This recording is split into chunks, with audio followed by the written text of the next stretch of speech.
Salut à tous et bienvenue sur AviExpress, votre testeur de produits d'origine chinoise pour le test du SSD Kingston. Alors vous le savez, si vous êtes abonné à ma chaîne, je cherche depuis quelques temps des SSD pas chers, susceptibles de vous intéresser, susceptibles de booster un petit peu votre ordinateur, surtout des ordinateurs plutôt anciens. Dans les récents, en général, il y a des SSD qui sont déjà implémentés dedans. En tout cas, je vous conseille, quoi qu'il arrive, de passer au SSD. Alors j'avais testé par exemple le SSD Golden Sphere, donc un SSD chinois.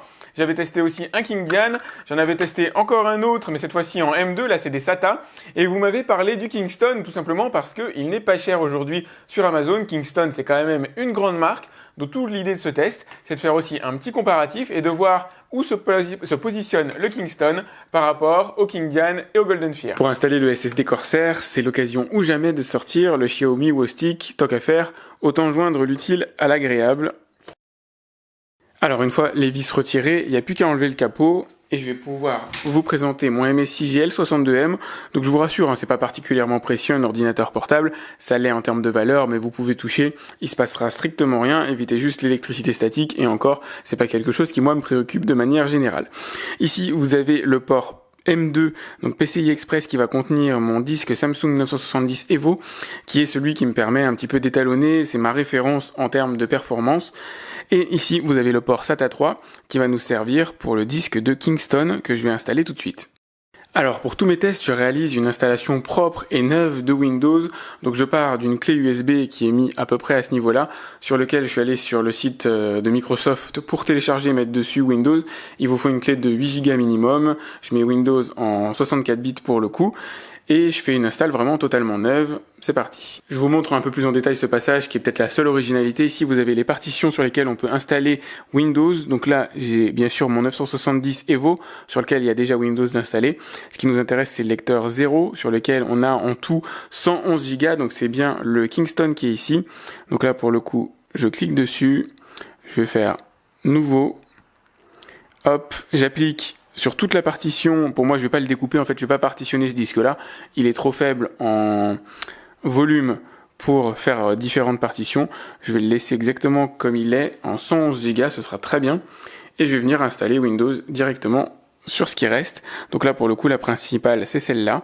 Donc c'est sur lecteur 0, partition 4, que je vais installer Windows, c'est parti. Allez, je vous propose de faire la séquence de démarrage ensemble et de voir combien de temps ça prend. Donc je l'ai arrêté à la régulière, j'ai fait démarrer, arrêter pour le coup, histoire vraiment de repartir de zéro et vous allez voir, c'est quand même super rapide. Pour un SSD de ce type-là, franchement c'est top. Arriver sur son bureau, voilà, Windows, j'imagine en à peu près une dizaine de secondes, que demander de plus?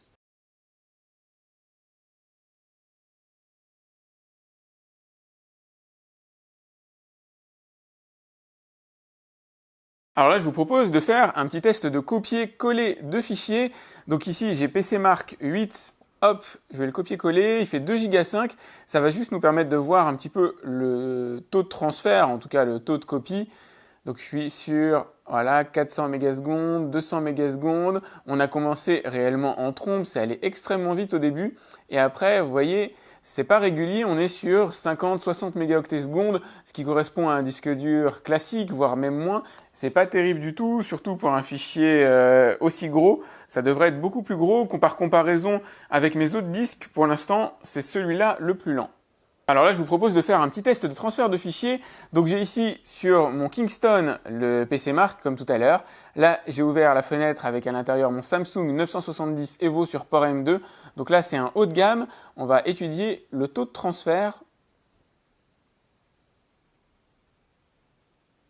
Alors, 300 mégasecondes, relativement stable visiblement, toujours 300, 380, 90...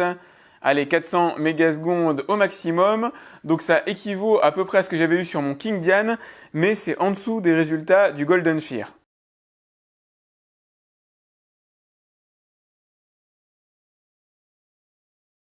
Alors vous avez là les résultats du benchmark Crystal Diskmark, une référence pour tester la vitesse de lecture et d'écriture des disques, que ce soit des disques durs conventionnels ou des SSD pour le coup.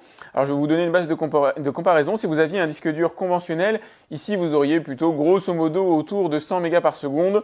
Donc en vous achetant un Kingston par exemple, en lecture d'un gros fichier, par exemple un film, vous obtenez quand même des taux de transfert en lecture de 500 mégasecondes, c'est-à-dire au moins 5 fois plus rapide, sachant que moi la plupart de mes disques conventionnels n'atteignent même pas les 100 mégasecondes, donc c'est plutôt bien. 200 mégas en écriture, donc tout ça équivaut un petit peu au Golden Fear que j'ai pu tester. On retrouve à peu près les mêmes scores ici aussi sur d'autres types de fichiers. Par contre, là, du coup, c'est le Kingdian qui se détache un petit peu avec une meilleure stabilité sur ces valeurs-là qui atteignent plutôt ici du 300-200 mégaoctets par seconde. Donc bon, on est dans l'univers du raisonnable, mais il se positionne pas forcément bien non plus par rapport aux disques chinois puisque j'ai trouvé mieux ailleurs. Alors là, je viens de redémarrer l'ordinateur pour ne rien avoir en cache et on va se faire quelques petits démarrages d'applications. Alors Edge, je pense qu'il se met en cache directement, mais vous voyez, c'est instantané.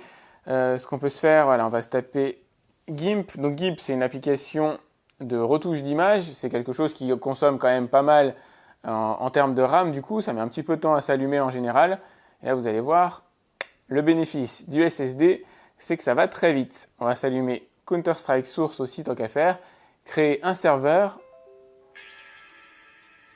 Voilà, donc là, il y a l'intro. Ça veut dire que le jeu est déjà lancé. Peut-être qu'il y a un préchargement qui se fait derrière. Enfin, l'intro, elle prend son temps elle-même. Voilà. Chargement. Créer un serveur. Vous allez voir, ça va vite.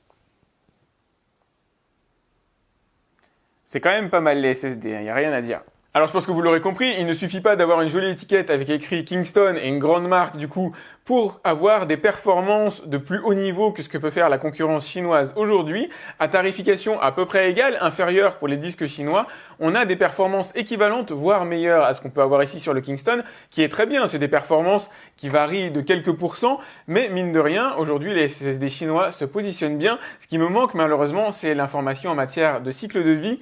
Ça, il y a un cycle d'écriture et d'écriture plutôt sur les SSD qui est limité et je n'ai pas cette information-là. Donc de toute façon, sur ce type de SSD, ce qu'il faut, c'est mettre Windows, mettre vos jeux vidéo éventuellement, mais stocker toutes les données de valeur sur des disques conventionnels. En tout cas, là, pour le coup, je suis content d'avoir fait ce petit comparatif qui révèle que, bah voilà, les SSD chinois en ont quand même dans le ventre, sont un petit peu moins chers, donc du coup, offrent un meilleur rapport qualité-prix au global, même si ça se joue de peu. Il est toujours très recommandable aussi d'avoir une bonne marque derrière, faut bien avouer de toute façon.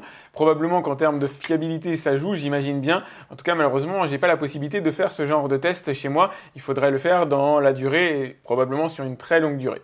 Si vous avez aimé ce test, mettez-moi un like, c'est important pour moi. Je vous ai mis le lien dans la description, comme d'habitude, pour le SSD Kingston, pour les tests du Golden Fear, etc. Pour les trouver aussi en Chine ou sur Amazon.